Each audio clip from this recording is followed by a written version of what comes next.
ऐसा कहा जाता है कि आवश्यकता ही आविष्कार की जननी होती है। और आवश्यकता के बारे में दुनिया के बहुत से महापुरुष अपना विचार व्यक्त कर चुके हैं। आज जो हम इस विशेष चर्चा करने जा रहे हैं, एक अब्राहम मास्लो, ये अमेरिका के मनोवैज्ञानिक थे। इनका जन्म 1908 में हुआ था, मृत्यु 1970 में हुई। इन्होंने मनुष्य के आवश्यकता के बारे में इन्होंने एक सिद्धांत दिया। इस सिद्धांत को आवश्यकता का सिद्धांत कहा गया। इस सिद्धांत में इन्होंने जो बताया वो इस प्रकार है। इनका ऐसा कहना था कि मनुष्य जो भी जब जन्म लेते हैं तो जन्म के समय चाहे मनुष्य कहीं का भी हो, अमेरिका के हों, जापान के हों, जर्मनी के हो, भारत के हों, इटली के हों, सभी मनुष्य को जो सबसे पहले जो आवश्यकता होती है वो आवश्यकता होती है बायोलॉजिकल।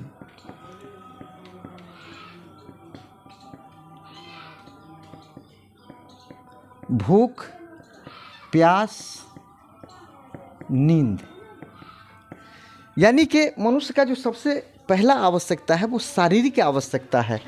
और मनुष्य को सबसे पहले भूख, प्यास, नींद के लिए सबसे पहले सोचना पड़ता है, कुछ करना पड़ता है। और इस स्टेज के बाद जो नेक्स्ट, जब इस स्टेज की पूर्ति हो जाती है तो अगला जो स्टेज होता है मनुष्य का, उस स्टेज को सेफ्टी यानी सुरक्षा कहा जाता है। समय के अनुकूल, मौसम के अनुकूल, जगह के अनुकूल मनुष्य अपने सेफ्टी को ध्यान में रखकर घर बनाता है, रहने का व्यवस्था करता है। अगर जंगल में मनुष्य रह रहा है तो उसको जानवरों से खतरा है। अगर समाज में रह रहा है तो चोर लुटेरों से खतरा है। तो सभी को ध्यान में रखते हुए मनुष्य अपने सुरक्षा के बारे में सोचता है, अर्थात निवास स्थान चुनता है और घर बनाता है। जब ये सेफ्टी का भी जब पूर्ति हो जाता है तो उसके बाद मनुष्य को क्या चाहिए, अर्थात संबंध चाहिए, रिलेशनशिप, संबंध। मनुष्य अपने संबंध के बारे में सोचता है। संबंध, ऐसा कहा जाता है कि मनुष्य एक सामाजिक प्राणी है। अगर स्त्री है तो पुरुष से शादी होती है, पुरुष है स्त्री से शादी होती है, फिर बच्चे होते हैं, दोस्त होते हैं। और समाज में एक ऐसा जो समाज का एक दायरा है जिसको अन्योन्याश्रय संबंध कहा जाता है। तो मनुष्य संबंध के बिना रह नहीं सकता है। अगर एक एग्जाम्पल दिया जाए कि किसी भी मनुष्य को अगर बहुत सा धन दौलत देकर सुनसान जगह पे भेज दिया जाए बहुत दिनों तक निवास स्थान करने के लिए, तो ये संभव नहीं है। क्योंकि मनुष्य जब भी उनका सर्वांगीण विकास होगा, डेवलपमेंट होगा, तो समाज में ही रहकर होगा और संबंध में ही रहकर होगा। तो ऑटोमेटिक है कि मनुष्य को दोस्त चाहिए, परिवार चाहिए, बच्चे चाहिए, सुखपूर्वक ज़िंदगी जीने के लिए, आवश्यकताओं की पूर्ति के लिए। तो ये चौथा स्टेज, ये तीसरा स्टेज है। तो ये जो स्टेज होता है इसको निम्न स्तर का स्टेज कहा जाता है। अर्थात हम देखते हैं कि पंछी में भी, जानवर में भी भूख, प्यास, नींद कॉमन होता है। उस मौसम के अनुकूल जानवर भी, पक्षी भी, जानवर भी जगह का चुनाव करते हैं कि ठंडे में वो ऐसा स्थान चुनते हैं जहां उनको ज़्यादा ठंडा नहीं लगे, यानी कि और संबंध भी वो उनके भी संबंध होते हैं।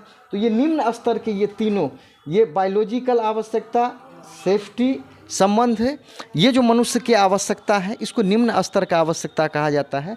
क्योंकि ये पक्षी में, जानवर में, मनुष्य में, ये सबों में, ये जो जीव है उसमें ये आवश्यक है। इसके बाद जो मनुष्य का जो एक और स्तर आता है जिसको उच्च स्तर जो कहा जाता है, तो उच्च स्तर में जो मनुष्य का जो दायरा होता है इसमें सेल्फ रिस्पेक्ट आता है। सेल्फ रिस्पेक्ट, सेल्फ रिस्पेक्ट मनुष्य जब तीनों स्तर को पार करता है तो मनुष्य को सबसे पहले चाहिए आत्मसम्मान चाहिए। और आत्मसम्मान क्यों चाहिए, हम आप एग्जाम्पल लेते हैं समाज में। हम समाज में देखते हैं कि कोई बहुत पढ़ा लिखा व्यक्ति है लेकिन उसके पास इनकम नहीं है, तो समाज उसको अच्छा दृष्टि से नहीं देखती है। अगर क्या होता है कि जिस मनुष्य में अगर आत्म सेल्फ रिस्पेक्ट होता है, आत्मसम्मान होता है, वो इस बात को समझता है कि समाज में कुछ भी अगर हासिल किया जाता है तो मेहनत के बल पर हासिल किया जाता है। हम एक एग्जाम्पल लेते हैं, अगर कोई चोर से पूछा जाए कि आप क्यों चोरी कर लिए, तो वो अपना कहानी सुनाता है जी, मुझे भूख लगा था इसलिए मैंने चोरी कर लिया। लेकिन जो सेल्फ रेस्पेक्ट के व्यक्ति होते हैं वो कभी दूसरे का सम्मान छू ही नहीं सकता है, उसमें आत्मसम्मान होता है और आत्मसम्मान के कारण वो मेहनत करना पसंद करता है और खुद सबसे पहले अपने आप को सेल्फ आत्मसम्मान खुद अपने आप करता है और कुछ हासिल करता है। उसके बाद क्या होता है, समाज उसको खुद इज्जत देती है, प्रतिष्ठा देती है। आज समाज में जो सभी वर्ग पढ़ रहे हैं और ख़ास करके महिलाएं जो पढ़ रही हैं, उसमें ये सेल्फ रेस्पेक्ट, आत्मसम्मान, ये मुख्य कॉमन बातें हैं। सब जो ये 3 स्तर पार कर लेते हैं, भूख प्यास नींद, उसके बाद सेफ्टी, उसके बाद संबंध, जिनका परिवार सुदृढ़ हो जाता है, तो उनको चाहिए सेल्फ रेस्पेक्ट। तो ये चौथा स्टेज हुआ। इसके बाद जो 5वां जो स्टेज आता है, सेल्फ एक्चुअलाइजेशन।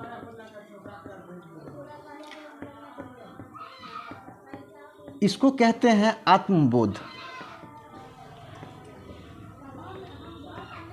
ये मनुष्य का ये 5वां स्टेज होता है। इस स्टेज में मनुष्य आके अपने आप को समझता है कि मेरा जन्म किस उद्देश्य से हुआ था, मैं इस धरती पे क्यों आया, मेरा क्या समाज के प्रति क्या कर्तव्य है, अपने आप के प्रति क्या कर्तव्य है। और इस स्टेज 5वें स्टेज पे आके वो अपना यश, गौरव, प्रतिष्ठा प्राप्त करता है और बहुत ही अपने आप को मशहूर हो जाता है। तो आप समझ गए कि अब्राहम मास्लो ये जो थ्योरी दिए आवश्यकता का सिद्धांत, ये किस प्रकार से है कि मनुष्य को जो सबसे पहले चाहिए, जो आवश्यकता होता है, शारीरिक आवश्यकता होता है। शारीरिक आवश्यकता में सभी आवश्यकता है। जैसे मनुष्य को सबसे पहले भूख, यानी भूख से उसको निजात पाना होता है, भूख पे जीत हासिल करना होता है, प्यास पे जीत हासिल करना होता है, नींद पे जीत हासिल करना होता है। और इस स्टेज को पार करने के बाद तब वो मनुष्य को जो दूसरा स्टेज जो दिखता है वो सेफ्टी दिखता है। समय के हिसाब से, मौसम के हिसाब से मनुष्य अपना घर बनाता है, अपने आप को कहीं भी निवास स्थान अपने लिए चुनता है। तीसरा स्टेज आ गया लव, जिसको संबंध कहते हैं। मनुष्य समाज में एक संबंध बनाता है, यानी एक मनुष्य एक सामाजिक प्राणी अपने आप को कहलाता है। बीवी, बच्चे, दोस्त, सबके साथ वो पहचान के साथ ज़िंदगी गुजारना पसंद करता है। और चौथा स्टेज मनुष्य का सेल्फ रिस्पेक्ट है। सेल्फ रिस्पेक्ट में मनुष्य ये उच्च सेल्फ रिस्पेक्ट और ये आत्मसम्मान और आत्मबोध ये उच्च लेवल पर आता है, ये 3 निम्न लेवल पर आता है।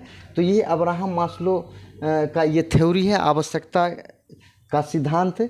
ये सिद्धांत पूरे जहाँ भी आप जाएंगे सभी मनुष्य पर ये कार्य करता है।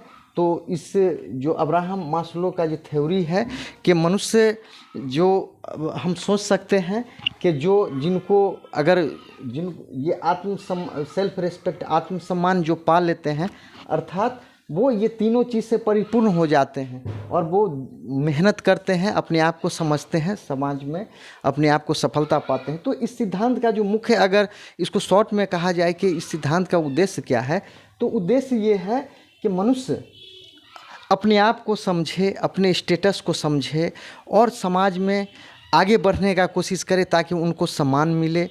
और सम्मान मिलने के बाद वो मानव कल्याण के लिए 5वें स्टेज में अपने धरती पर आने का उद्देश्य को समझे और मानव कल्याण के लिए जो भी करना है करे। तो अब्राहम मास्लो साहब का ये थ्योरी आप समझ गए होंगे कि मनुष्य आखिर कुछ भी करता है तो क्यों करता है।